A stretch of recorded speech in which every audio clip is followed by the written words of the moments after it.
Hello everybody and welcome to another video, and today we're going to be looking at Lacuna Coil. Copyright gods permitting, because the last time I tried to do a Lacuna Coil video it was blocked and I wasn't allowed to upload it, I wasn't allowed to show it, yada yada yada blah blah blah. Anyway, hopefully we get to have a look at Lacuna Coil's new track called In the Meantime. Now, I've mentioned over the past 6 years once or twice that Lacuna Coil are one of my favourite bands. I really do enjoy their music ever since I first heard the track Circle on a Metal Hammer cover CD from a long time ago. Now, this is a track, like I say, it's called In the Meantime, featuring Ash Costello, who, if I remember correctly, is the lead singer of the band New Year's Day, a band that I have actually covered once before, and that track, I believe, was featuring the guy from Motionless in White, so I don't think I've ever actually listened to New Year's Day by themselves, so I really should do that. I think if anybody can suggest a track by New Year's Day for me to look at, please do. So yeah, we're looking at a new track called In the Meantime. I've been looking at this repeatedly over the last several days, trying to decide to record it, and here we are. So yeah, there's not really much I can say about the band, because I've spoken about Lacuna Coil before. You know, they're a favourite band of mine from Italy, yada yada yada blah blah blah.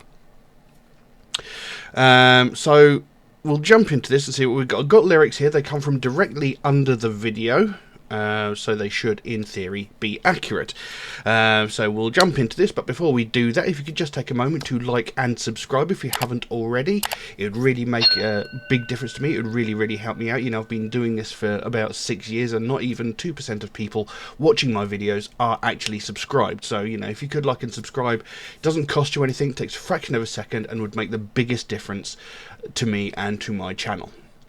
But with that being said, let's just jump into this and see what we have. So, In the Meantime by Lacuna Coil. Let's have a look.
There we go. Lacuna Coil with In the Meantime featuring Ash Costello. So, I like it. It's very typical of Lacuna Coil. They're not really sort of breaking any new ground on this track. You know, it's pretty much of a muchness when it comes to Lacuna Coil, but I still really like it. You know, and when you actually listen to early Lacuna Coil, like for example the Inner Reverie album, to where they are now, they've gotten so much heavier in their music style. You know, they always had these harsher, growled vocals from his name escapes me, Marco, I think, yeah. You know, they've always had those, but the actual music itself has gotten a lot heavier over the years. And at one point they actually remade Comalize. They did Comalize XX or Comalize 20 in this much heavier style, and I bloody hated it. It was terrible. You know, they tried to take their lighter music and bring it into this heavier style that they've adopted now, and it was awful, in my opinion. I did not like it at all. However, when they do original and new music in this style, it's fine, because it was written that way. You know, but when they've taken the Comalize album, which was a great album, and then remade it in this heavier style, didn't work at all. It was awful, in my opinion. Anyway, much like the last song of theirs that I looked at, because I looked at a song of theirs a little while ago and I recorded a video for it, but YouTube wouldn't let me upload it. You know, it said, you know, this has got copyright content, this is blocked, yada yada, you can't put this up, which was really annoying. But it seemed to have a similar sort of theme as this track, and it's talking about mental anguish, mental health maybe, you know, sort of struggling to come to terms with something. So, you know, the song opens with whispered lines saying, the scar and the hurt, the dream and the blood, and the word blood is sort of shouted out to start the song. And it goes, we are locked up inside, in the sickness of our time, we are losing control, now it's hard to let it go. It feels like dying on the floor, waking up in pain, we are alone, together, no one belongs. So, I like the way this has been put together, because the lines themselves sound contradictory, but they do make sense. You know, locked up inside in the sickness of our time, you know, mental health struggles, depression, stuff, are becoming a much bigger problem than they used to be. Obviously, it's always been around. You know, there's these people who go, you know, when I was at school, or, you know, autism wasn't a thing. It was a thing, it's just nobody knew the science to diagnose it, so it's always been around. The same thing with depression and anxiety, you know, it's always been around, it's just we're now getting to recognise it a lot better. You know, we're able to diagnose it better. There might be some people where it's just being thrown around a bit too much, and there's these people who self-diagnose and say, oh, I suffer with this, and it's like, have you got an official diagnosis from a doctor? No, but I looked it up online. You know, there are a lot of people who self-diagnose. There are people who say they've got these problems for attention, you know, who don't really have it, you know, but it is very much a sickness of our time. You know, mental health struggles are very prevalent at the moment. You know, a lot of people are struggling. We are losing control, now it's hard to let it go. So again, you know, it's hard to let it go. You know, but people who do genuinely suffer with mental health problems, with depression, you know, it's very, very hard to overcome these things. It's very hard to let it go. You know, you get these people, these incredibly, insanely unhelpful people who turn around and, like, you know, they go, are you okay? You go, you know, I'm struggling a bit with depression. And they go, there's people worse off than you. Or, you know, why don't you just not think about it? Or why don't you just try being happy for a change? That's not helpful. It doesn't work that way. It is a chemical imbalance in the brain. It's not like we can suddenly just pour a bunch of, you know, endorphins in our ear and it'll all be fine. It doesn't work that way. You know, it's hard to let it go. It feels like dying on the floor and waking up in pain. So again, you know, you're struggling through all this pain, you're struggling through all this misery, you think, right, I'm going to go to sleep, get a bit of respite, I'm going to hopefully wake up refreshed and fine in the morning. So, you're struggling and suffering as you go to sleep, and then you wake up and it starts all over again. We are together, alone, no one belongs. I love those lines. Because in this modern day of mobile devices, of social media and stuff, everybody has become so self-absorbed. People only seem to think about themselves these days. A little while ago, I went to get food from a takeaway, and there was a couple sitting in a restaurant, and both of them were staring at their phones. They looked to be clearly on a date, candles, flowers and all that stuff. But both of them were sitting at a table, just like a foot and a half away from each other. Both of them staring at their phones. People don't interact anymore.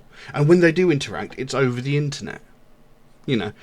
There's very little physical social interaction anymore, and it's really quite depressing, and it doesn't help because we are isolating ourselves. We're sort of forcefully putting ourselves in a position of anxiety and depression. But the thing is, we don't realise we're doing it. So many people are so ignorant to the fact that they're doing it. It's like, you'll sit there and you'll be texting your friend, that's fine, and you'll message a friend, and put your phone down, carry on doing what you're doing, and you'll keep going back to see, have they replied yet? Have they replied yet? And there's that anxiety of, have they replied? Are they mad at me? Are they not talking to me anymore? Have I done something wrong? Have I said something wrong? We're doing it to ourselves, and we are alone together. There's this phrase, nothing sucks worse than feeling alone no matter how many people are around you. And it's a phrase that I really love, because I feel like that a lot. Because, you're sitting there, you're struggling, and you want to reach out to someone, but nobody's willing to listen. Because everybody else is so self-absorbed in their own little world. You'll be like saying, I'm really sad, I'm really struggling, and somebody will go, oh, it'll be alright, don't worry. Not helpful. You want someone to actually listen to you, and, we feel like there's nobody there that will listen to us. Anyway, in the meantime, I'm falling down. I don't know how to reset myself. I'm still stuck inside my mind. I cannot breathe anymore. This is a great way to illustrate this. In the meantime, I'm falling down. I'm struggling. I'm collapsing under the weight of my own misery, depression, etc.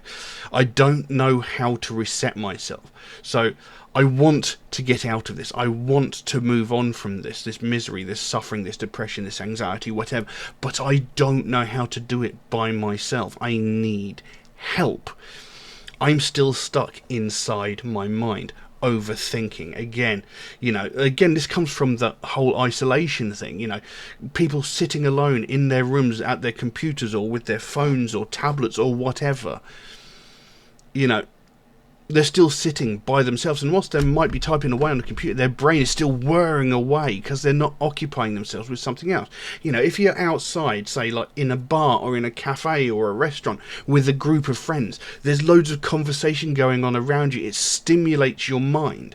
But sitting at home by yourself playing video games or whatever, your mind is only partially engaged, and the rest of it is sitting there just sort of gnawing away at you, sort of going, this and this and this, I've done this wrong, I did this, I said this 15 years ago to this person, oh my god, what was I thinking, sort of thing. All this sort of thing comes to light whilst you're sitting alone in your room with your bloody little poxy phone. And it says, I cannot breathe anymore. So, it's suffocating. We lived through things I cannot say. I feel the cold when you twist the blade so deep in the cuts. We are blood, we are hurt, we are the forsaken. We're living in vain as we die inside. So we lived through things I cannot say. So obviously we have in recent times lived through some pretty horrendous things. Like there was that whole pandemic thing where we were locked away for the better part of 3-4 years. These were bad times, especially for mental health. A lot of people struggled in that time. But again, there were people that were managing to socialise through video chats on computers. That was all very well and good, but it still doesn't have the same impact as being in the same room with people. But it helped. But there are other people, like me, for example, during the time of the pandemic, I spent a large amount of time in a hotel looking after my family. But during that time, no friends reached out to try and talk to me. I'd be saying things like, I'm really struggling, I'm suffering. No, even my own family, they didn't send, didn't go, do you fancy a voice chat, do you fancy a video chat or anything like that. People didn't phone me, people didn't message me or anything like that. And, when I put it to other people, I was just met with silence. So, we've been through things we cannot say. We've struggled through unspeakable things, but we're still not coming together to help one another. We're still just sitting isolated, alone in our rooms, worrying about ourselves and everybody else. I feel cold when you twist a blade in the deep cut, so, when you sit there and you don't reach out, when you ignore, it feels like you're sticking the knife in and twisting the blade. You're making my hurt that much worse because there's so much apathy. Nobody cares anymore. And this has a direct impact on their own life. People just don't care. We are the forsaken. That exact line there, we are the forsaken. People just don't care. If it doesn't impact their life, they don't care. If it's not immediately relevant to them, what difference does it make? It's not part of their life. Why should they care? We're living in vain as we die inside. Pretty much speaks for itself. Then it goes back into that chorus. In the meantime, I'm falling down. I don't know how to reset myself. I'm still stuck inside my mind. I can't compete anymore. So again, that final line's changed from the first time we heard the chorus. I can't compete anymore. I can't, I can't physically bring myself to carry on. I'm struggling so much. I don't have any energy to carry on. I haven't got the strength to push forward. I need help. And then in came Ash Costello with, did they ever tell you to be stronger? Did they ever force you to be fine? There is something that they will never understand. Everything cannot be aligned when you lost the way and you fear yourself. When the pain never lets you go, it's hard to push yourself through another day. Nothing kills you like your own twisted mind. I can't compete anymore. And this is what I was saying at the beginning, Did they ever tell you to be stronger? Did they ever force you to be fine?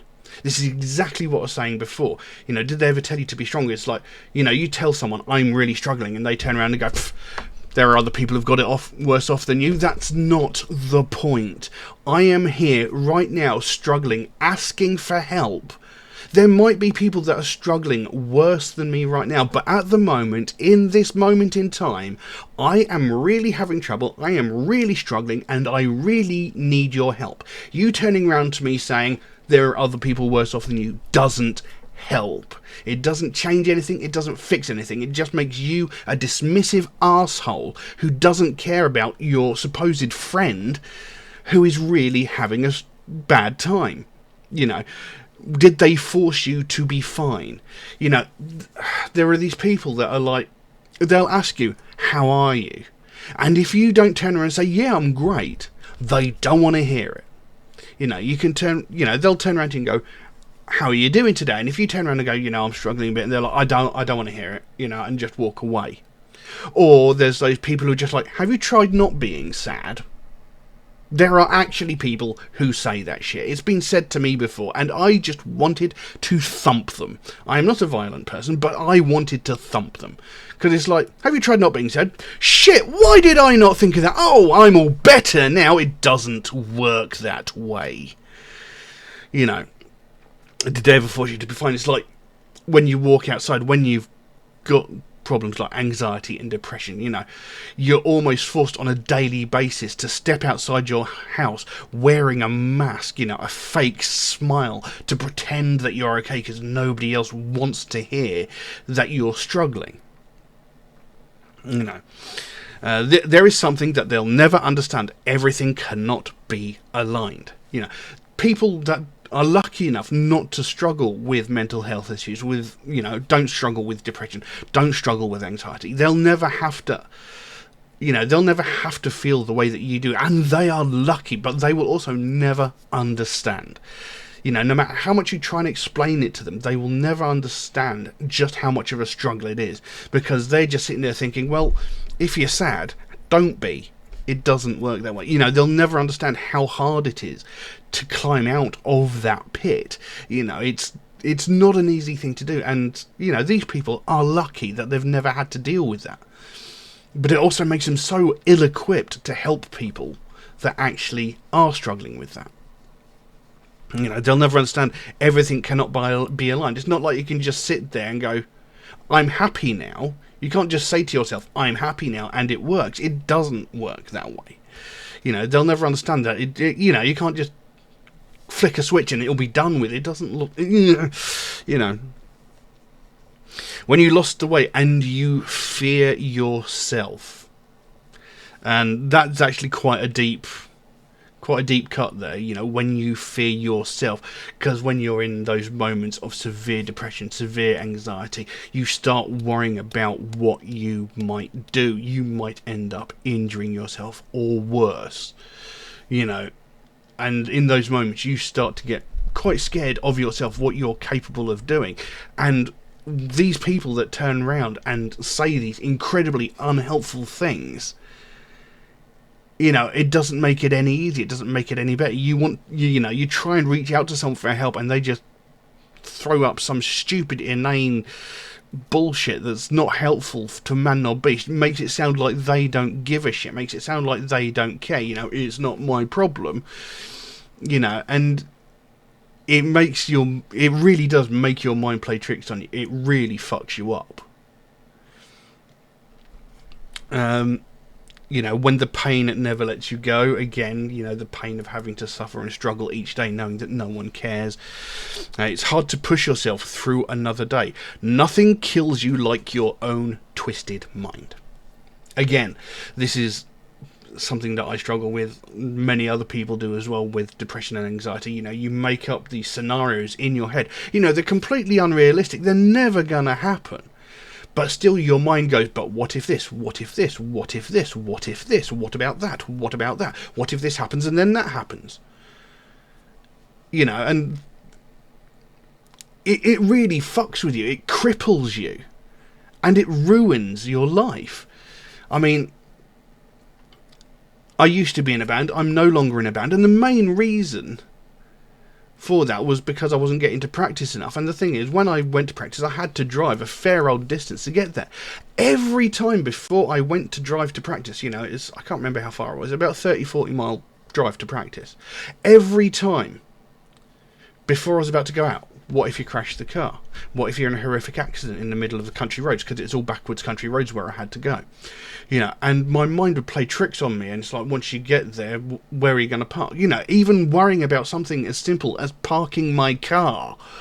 You know, where am I going to park my car? Will I be able to get back out again? What about that really steep hill? What if another car comes down towards you whilst you're on that hill? You're not very good at hill starts. What if you crash the car? You know, this is one of the reasons why I struggled so much with going to practice with the band, and that ultimately ended up with me being removed from the band because I just wasn't showing up, because my anxiety and my brain just would not shut the fuck up and just go, do you know what, this is going to be fun, let's go. You know, if I could sit there and think like that, it would be great. And you know, there were some days I could push through it and I'd go, which was fine.